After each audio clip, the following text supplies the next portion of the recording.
Welcome back to The New Rich, where you live big with less. My name is Brooke. I'm an organizing expert and lifestyle leader. Today we're talking all about guilt and resentment and how they keep us holding on. Guilt can have a really strong influence on us when it comes to keeping items or trying to let them go for that matter. Have you ever struggled to let something go just because you paid really good money for it? Maybe someone gave you something as a gift, but you don't like it.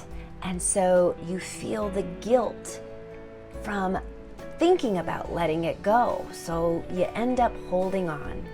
A lot of times people are hiring me just to give them permission to let something go. They look to a professional to free them from the guilt they have let control them for many, many years.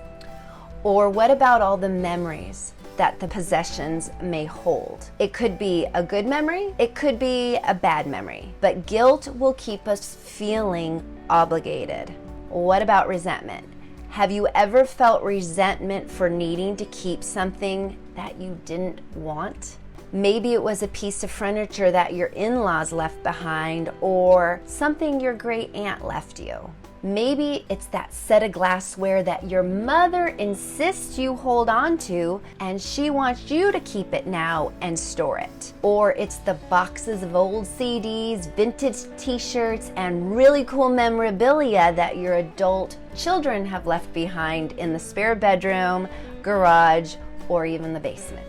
Guilt and resentment will steal our joy, they'll steal our sense of freedom, and we give these possessions and even the people that pass them on to us a lot of power and a lot of control over our own needs and our own desires. We can tend to people please by putting their requests and desires before our own. We may even fall weak to feeling overwhelmed by possibly making the wrong decision with how to handle the item, and so we tend to just freeze. Our possessions can hold a lot of emotion and memories which will keep us holding on super duper tight. But if we want to live a lighter, brighter, and enjoy a more sense of freedom and peace, it's really helpful to separate our emotions from the possessions. And I remind my clients, even myself at times,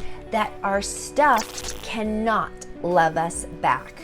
So you want to be careful what you bind your heart and your soul to.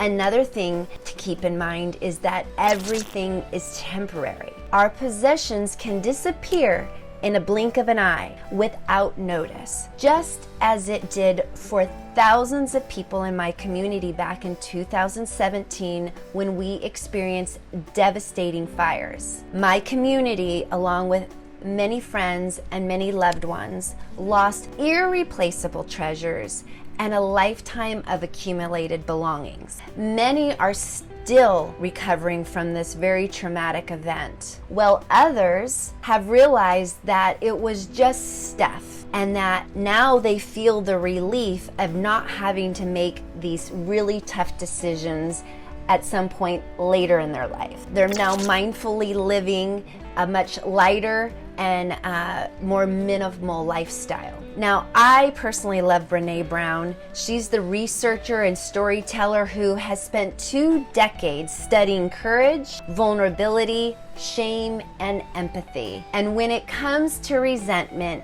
she talks about how choosing discomfort over resentment. And what this means is we choose to engage in the uncomfortable behavior if avoiding the issue will cause discomfort down the line. That means that we choose to say no thank you to accepting possessions that are passed down out of guilt. According to Mark Brackett, who Brene Brown had interviewed, says that resentment is a function of envy. And what that looks like is when we're asking ourselves questions like, why do I have to hold on to this and they don't? Or why do I have to be responsible for this when others don't need to? we can be envious of others' freedom or the boundaries that they set for themselves. We can experience the resentment because we're envious that others don't have to deal with the responsibility for something, or being envious of others for just saying no thank you when we couldn't. Now, when it comes to guilt, remember, parents, I'm one of them, that the many keepsakes that we're holding on to for our children are oftentimes our memories of our little munchkins when they were little and not theirs. So keep in mind that you don't have to feel guilty for letting something of theirs go, and your child doesn't have to feel guilty for keeping something that doesn't resonate with them, that they don't identify with. People and stuff are not the same. Now, another reason why people hold on to things is scarcity. And scarcity is more of a mindset, and the mindset can result from a past hardship. So many of the past generations went through such painful experiences like depression and had experienced great loss. So they had to create new beliefs and habits just to survive the hardship. And these beliefs and habits then got passed down from generation to generation. So you may find yourself now hoarding toilet paper, plastic bottles, plastic bags, and even tin foil, just because you saw your grandparents or your parents doing this. And it's really important that you ask yourself if it's still necessary in today's world that you do those things. Now, you don't want to be wasteful, and you actually want to be mindful before you purchase something, and otherwise find sources where you can recycle and reuse. You do not want to fill your home with these things